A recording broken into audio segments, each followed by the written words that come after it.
Hello again, YouTube land. So today is Tuesday, the day after Labor Day.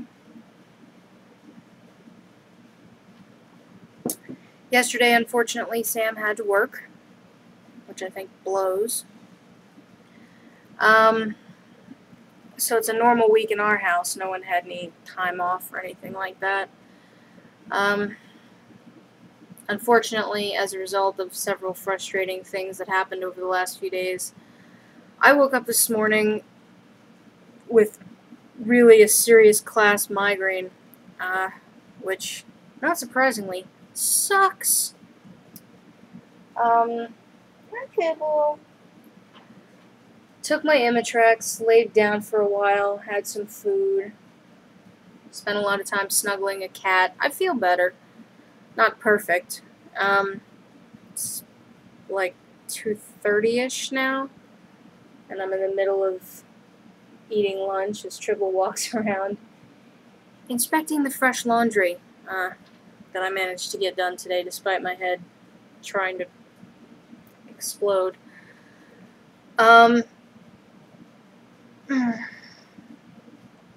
So, over the weekend, Sam and I did some cooking together, which is worth mentioning because it doesn't usually happen. There was a time I was giving him more routine cooking lessons.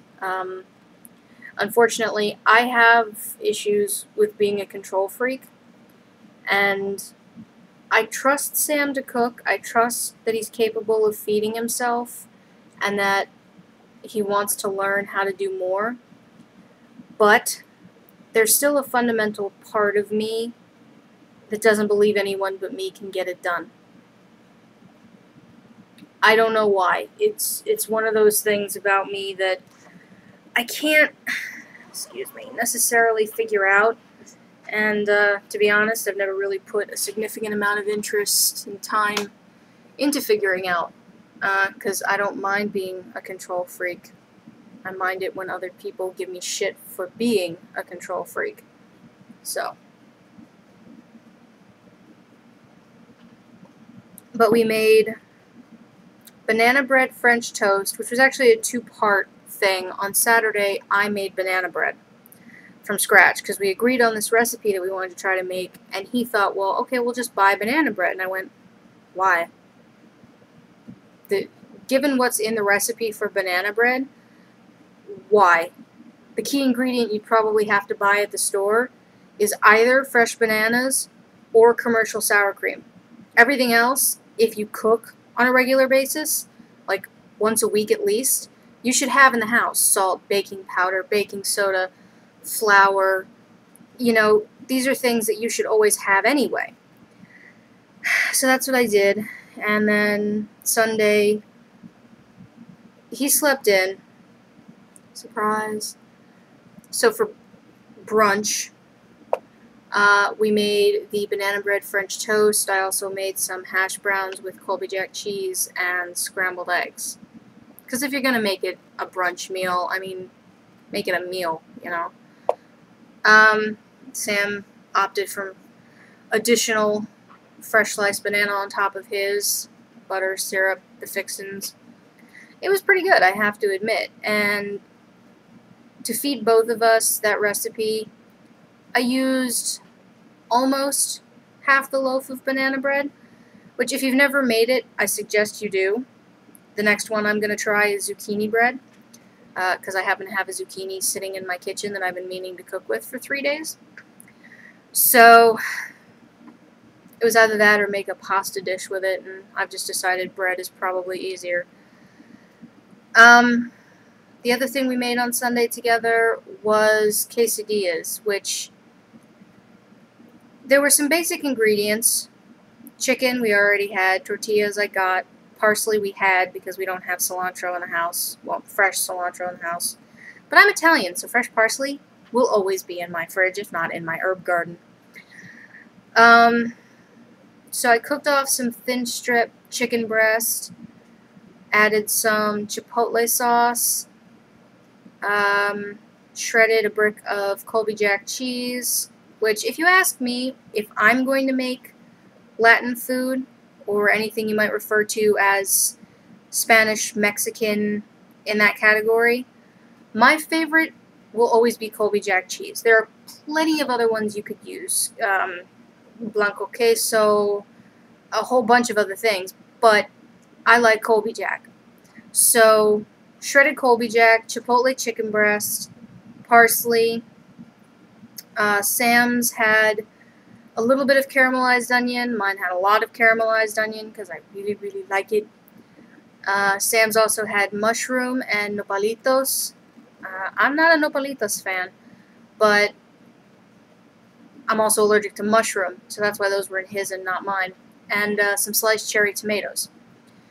So they were a bit individually customized. And I post pictures of this stuff on my Facebook page, so if you haven't found me on Facebook, then you won't see these pictures. But I am also on Twitter as @LadyEnigma, so things cross-post. You can find me one way or another.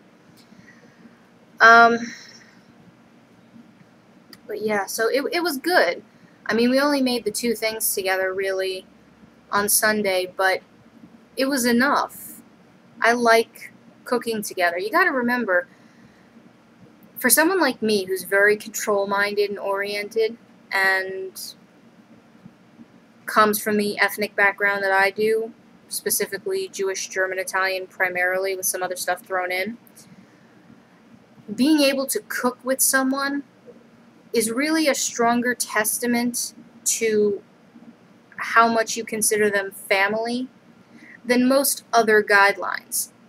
And yes, I am including things like a marriage license or being siblings, okay? If you can't be in the kitchen together in any kind of cohesive, let alone happy fashion, then you're not working as a team, you're not working as a unit, and you certainly can't be family, because I don't think it's just Italian families. I've heard this from friends who are of Latin background, different countries, but Latin background, is that the kitchen is the center of the family for several reasons, not the least of which is it's where you eat, it's where you prepare the food, you know, it's where you keep the food and the drink. It's really always been, I don't care what interior designers ever say about trends this or that decade, the kitchen is the center of the house, period.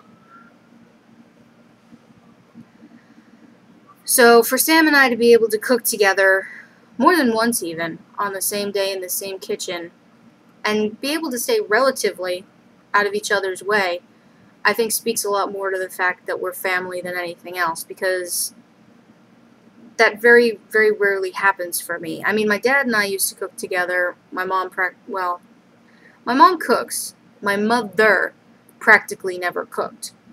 But my family has an appreciation for my cooking and for the goods that I bring up to my parents when we visit, because there are intangible things that go into cooking. I mean, people use these references like, oh, you know, I put my blood, sweat, and tears into this. First of all, that's a disgusting phrase. I don't care how true or verbose it might be. It's disgusting. Please never say it to me. When it comes to food, never say it to me, okay? But the intangible things that can go into cooking are time, effort, compassion, and depending on what you're making or for what reason, I accept the premise that you can put love into your food. And apparently, speaking of, my husband has just messaged me. Oh. So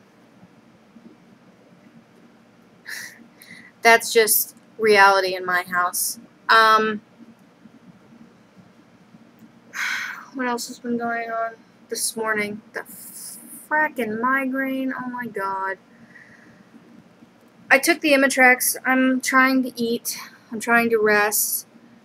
Our cat was being her usual cutie boot self, lying on my side of the bed. And of course, walking past the bedroom, I see her, and I start cooing, and I go and I scratch her belly.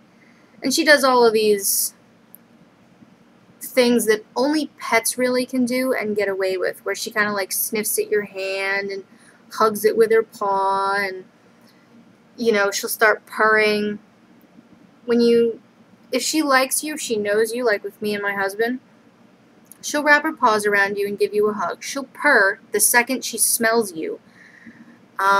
In my case, whenever I walk out the door, when I come back in, she's usually waiting pretty close to the door, either with her favorite toy, which is her squeaky mouse, or she'll just be sitting there, and when I walk in, she'll go, meow, and I'll reach down, like you would pick up any little child, you know, just like to scoop under the front arms, and she will hop up off of her front feet, because she knows I'm going to pick her up like that and give her a hug. So that's how she waits for me whenever I come back in the house. Which is, you know, freaking adorable. With my husband, it's a different thing. My cats have always, every cat I've ever had, have always been taught and trained. No biting. No biting. But then I've always had more than one cat at a time until now. So they've been able to play fight with each other. But they've always been taught, don't bite the hand that feeds you. So they're not allowed to scratch at me. They're not allowed to, you know, bite and nibble at me. Because I want to say because I'm the adult, because I think of them as my children, but that sounds a little extra cat lady crazy. But that's the way it is. With my husband, Tribble's allowed to nibble on him. She's allowed to swipe at him and, you know, grab onto his hand and hold it so she can chew at him. And the joke in the house is that she does these, what I call belly tricks. Or belly traps, really. She'll lay down right next to his chair after he gets home. And she'll flop down on her side, stretch out as big as she can, and then roll straight up over directly onto her back. Not like on her side leaning like this, but straight up on her back so that all of her underside is exposed. And just stare at him until he starts scratching her belly. And then as soon as he gets, you know, 2 or 3 scritches in, all 4 paws clamps down on him, you know, and she'll start nibbling and licking on his hand and grabbing at his hand, because that's how they relate to each other. And it's adorable, but I was walking past the bedroom, and she'll do the belly tricks for me. She just knows that she's not allowed to bite me. So I started scratching at her belly, and she rolled out and stretched out big and curled up again on the bed, like, you know, come take a nap with me. So I laid down to scratch at her belly and fell asleep for a half an hour. And when I woke up, she had her 2 back feet kind of like stretched across this part of my arm, and her front feet were wrapped around the ends of my fingertips. And she had her nose like right up against me.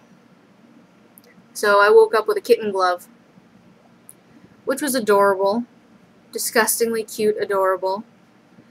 But animals have a gift for knowing when you need them most, for knowing when you need their help healing or relaxing or de-stressing. And that's always been true with me and my cats. So my migraine was vicious this morning, tolerable by the time I got home and laid down for the nap with the cat, and by the time I woke up, I felt significantly better. Then I had to go do several other things. My headache started coming back. But when I came back in the door a little while ago, Tribble was waiting for me to give her her hug. I went and I laid down on the couch for a couple of minutes, and she jumped up on the file boxes that are near the couch in the living room, about yay far from where I had my head laid down. And she just plunked herself on top of the box and stared at me. You're not going anywhere else. Go to sleep. Like Kreskin or Mesmer or something. Alright, I've been rambling. That's the end of it for today. Hopefully I'm going to be making some other new recipes in the next couple of weeks. There's another food truck rally coming up on the 16th of September. And then the weekend after that is our first wedding anniversary, so I'm probably going to be a little bit more reflective and introspective in the next few posts. Be forewarned.